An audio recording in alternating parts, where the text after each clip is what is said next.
Fort Log Services is an organization that helps with the psychological health and safety in the workplace. So crisis intervention that's not counseling, it's just helping a person through the crisis reaction, which is a normal reaction of a normal person, and also helping leadership so that beforehand they have a plan to how are they going to keep the players' heads in the game.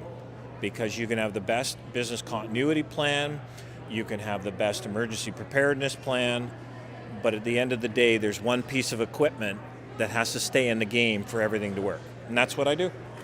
Now, we have associates, affiliates, whatever you want to call them, people that we work with for various specialties. So, for example, mental health first aid. We don't do that training, however, we have people that we call on for that kind of work. In an ideal world, and it's becoming more and more realistic because crises, events are happening, so therefore beforehand, when you're doing a mock scenario, when you're doing some of those situations, what's the plan to do interventions, crisis interventions with people who are dealing with that type of thing?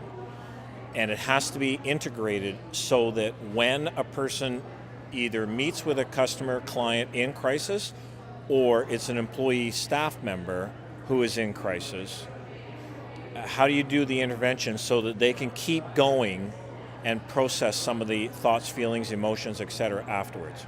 Before those events happen, getting people trained on resilience, on non-physical infrastructure resilience.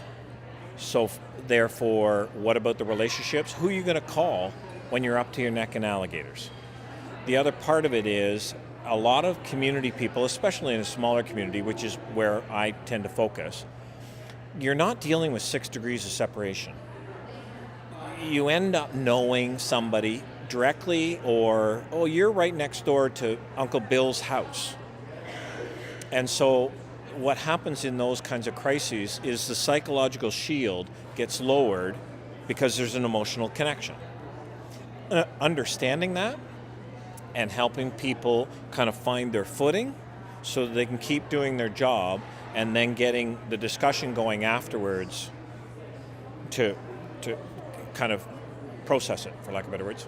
I do with first responders, and I also do, for example, in a nursing home. A good nurse cares about the residents. The problem of being a good nurse is when that resident dies. And most organizations treat it as a performance issue. Or I shouldn't say most. Many organizations treat it as a performance. That's not a performance issue. That's a caring human issue. So part of this is psychological health and safety in the workplace. And the other piece that comes into that is leadership has dramatically changed. So what was a norm critical event here, depending on a person's culture or age group, might not make their radar. And helping people understand different reactions to crisis and based on experience. Farmers are not going to get traumatized, beef farmers are not going to get traumatized by a dead animal. Some other people might have no idea how things happen.